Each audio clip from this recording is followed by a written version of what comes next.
उन्हाळी वाळवणामध्ये आज आपण रेडीमेड मसाला वापरून उडीद पापड कसे करायचे ते बघणार आहोत. आज मी रामबंधूचा रेडीमेड मसाला किती घ्यायचा, पिठाचं प्रमाण किती घ्यायचं ते सांगणार आहे. तर व्हिडिओ स्किप न करता संपूर्ण बघा. नमस्कार, मी ज्योतिष किचनमध्ये सर्वांचं खूप खूप स्वागत आहे.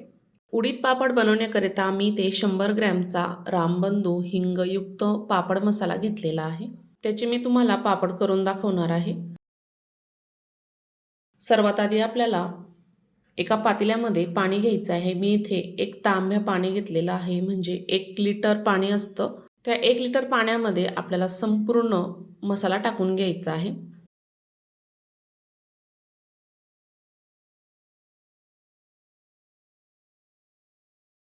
आणि चमच्याने मिक्स करून घ्यायचं सुरुवातीला, आणि हे आपल्याला पाणी गरम करायचं आहे.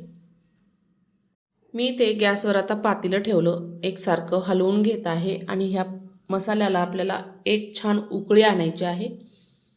उकळी आल्यानंतर याची पापडची टेस्ट ही छान येते आणि पापडही छान खुसखुशीत होतो. बघू शकता, एक 5 ते 6 मिनिटांनी पाण्याला छान उकळी आलेली आहे. एकसारखं मी 1 मिनिटभर हलवून घेतलं. पाण्याला उकळी आल्यानंतर छान असा फेस येतो आणि ते उतूही जाऊ शकतं. कमी गॅसवर मी ते 1 मिनिटभर छान असं हलवून आता गॅस बंद करणार आहे. मी ते गॅस बंद केला. आपल्याला हे पाणी संपूर्ण थंड होऊ द्यायचं आहे. 1 तासभर किंवा अर्धा तासामध्ये बऱ्यापैकी ते थंड झालेलं आहे. पाण्यामध्ये बोट घालून बघायचं, थंड झालेलं आहे. मी इथे उडदाचं पीठ 1 किलो प्रमाणामध्ये दळून आणलेलं होतं. त्यामध्ये पाव किलो इतकी मुगाची डाळ टाकली आणि गिरणीतून छान असं दळून आणलेलं आहे. बारीक दळून आणायचं आहे. तुम्ही जर डाळ धुत नसाल तर ओल्या कपड्याने किंवा कॉटनच्या कपड्याने डाळ छान पुसून घ्यायची. त्यानंतर गिरणीतून दळून आणायचं आहे. त्याची छान पावडर निघून जाते आणि पीठही छान होतं. आता आपण पीठ चाळून घेणार आहोत. चाळून घ्यायचं आहे, म्हणजे त्यामध्ये डाळीचे दाणे जरी आलेले असेल तर निघून जातात, पापड फाटणार नाही. मी इथे संपूर्ण पीठ चाळून घेणार आहे. ह्या पद्धतीने मी इथे पीठ चाळून घेतलेलं आहे. थोडंसं पीठ आपल्याला बाजूला ठेवायचे पापड लाटण्यासाठी. मी इथे 1 वाटीभर पीठ बाजूला ठेवलेलं आहे. कमी जास्त लागू शकतं. कोरडं पीठ बाजूला ठेवून आपण जो मसाला करून घेतलेला आहे तो त्यामध्ये थोडा थोडा करून टाकून घ्यायचा आहे. एवढं पाणी पुरेसं होतं, पण कमी जास्त जर लागलं तर पाणी आपण थोडं थंड जरी वापरलं तरीही चालतं. यामध्ये थोडं थोडं करून पाणी टाकून आपल्याला हे पीठ छान भिजून घ्यायचं आहे. जास्त पातळही करायचं नाही आणि जास्त घट्टही करायचं नाही. पूर्वी हे पीठ जास्त घट्ट करायचे, तेव्हा वरवंटा पाट्यावर छान कुटून त्याला मळून घ्यायचे. त्यामुळे तो पापड छान असा मऊ आणि छान लांबायचा, लाटायलाही सोपा जायचा. आता आपल्याकडं वरवंटा आणि पाटा नाही आहे. मी इथे खलबत्त्यातच कुटून घेणार आहे.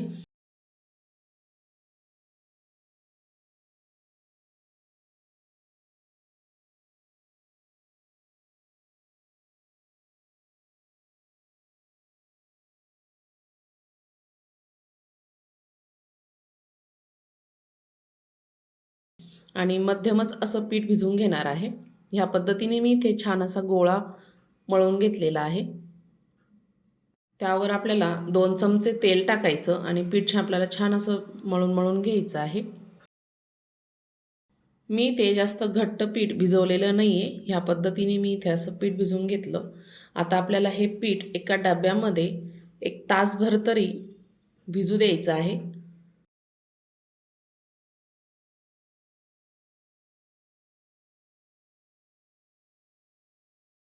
झाकण ठेवायचं. 1 तासभर याला मी असंच ठेवणार आहे. 1 तासानंतर आपण चेक करूया. बऱ्यापैकी पीठ आपलं छान नरम झालेलं आहे. आणि संपूर्ण पीठ मी इथे पोळपाटावर घेतलं. अर्धं त्यातलं काढून घ्यायचं आणि थोडं थोडं करून आपल्याला हे पीठ मळून घ्यायचं आहे. माझ्याकडं वरवंटा पाटा नाही आहे, त्यामुळे मी इथे असं छान मळून घेणार आहे. तेव्हाच पापड हा लांबतो आणि छान लाटला जातो.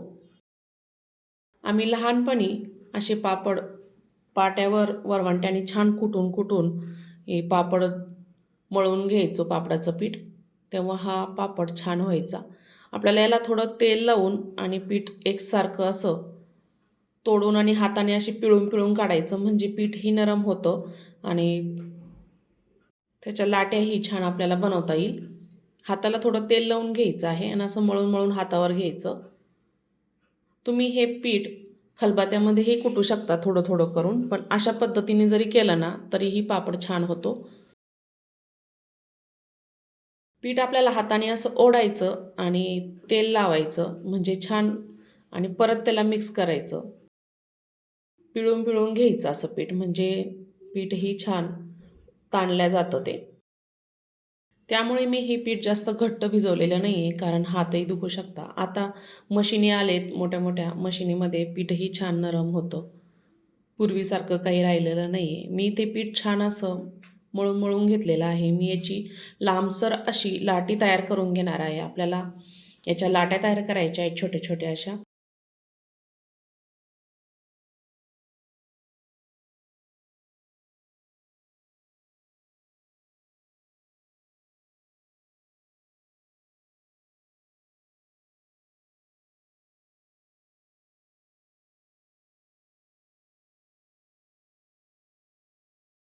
हाताला तेल लावायचं ना, अशी ह्या पद्धतीने लाटी तयार करून घ्यायची आहे.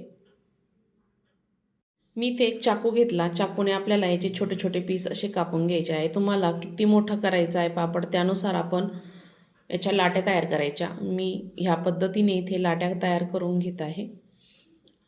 चाकूने जर तुम्हाला जमत नसेल तर दोरा घ्यायचा. दोऱ्याने ही कापू शकता, अशा लाट्या तयार करू शकता. ह्या पद्धतीने मी इथे मध्यम मध्यम साईजच्याच लाट्या तयार करून घेतलेल्या आहे. मला या पापड भाजण्यासाठी पाहिजे, त्यामुळे मी मोठ्या मोठ्याच लाट्या करून घेतलेल्या आहेत.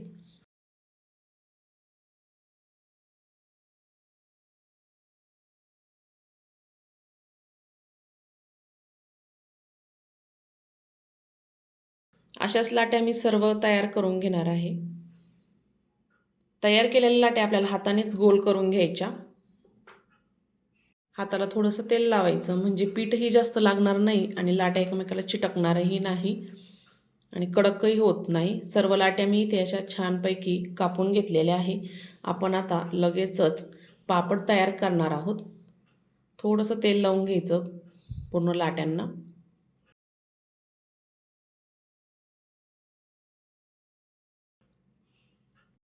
संपूर्ण लाट्यापैकी एक लाटी घेतली, झाकण ठेवायचं. ह्या लाट्या झाकून ठेवायच्या आहे आपल्याला आणि पिठामध्ये बुडवून आपण हे पापड लाटून घेणार आहोत. उघड्या ठेवू नका, कारण कडक जर झाल्या ना पापड लाटल्या जात नाही. मी ते रेषाचं असं लाटणं घेतलेलं आहे. यानेच लाटायचं म्हणजे पापडही छान लाटला जातो. थोडं थोडं पीठ लावून आपण हा पापड पातळसर असा छानपैकी मी इथे लाटून घेणार आहे ह्या पद्धतीने. 1 किलो उडदाच्या पिठाला पाव किलो इतकी मुगाची डाळ टाकली ना तर पापड छानच होतो आणि आपल्याला लावण्यासाठीही पीठ लागतं. 100 ग्रॅम इतका मी इथे रेडीमेड मसाला वापरला. मस्त असे खुसखुशीत छान पापड तयार होतात उडद आणि मुगाचे. मी ते असा छानपैकी पापड लाटून घेतलेला आहे. ह्या पद्धतीने सर्व पापड मी असेच लाटून घेणार आहे. बघू शकता पापड लाटून मी इथे एका कपड्यावर छान वाळू घातलेले आहे. ह्या पद्धतीने मी इथे पापड लाटून घेतले. तुम्हाला जर आजची रेसिपी आवडली असेल तर ज्योतिष किचन चॅनलला नक्की सबस्क्राईब करा.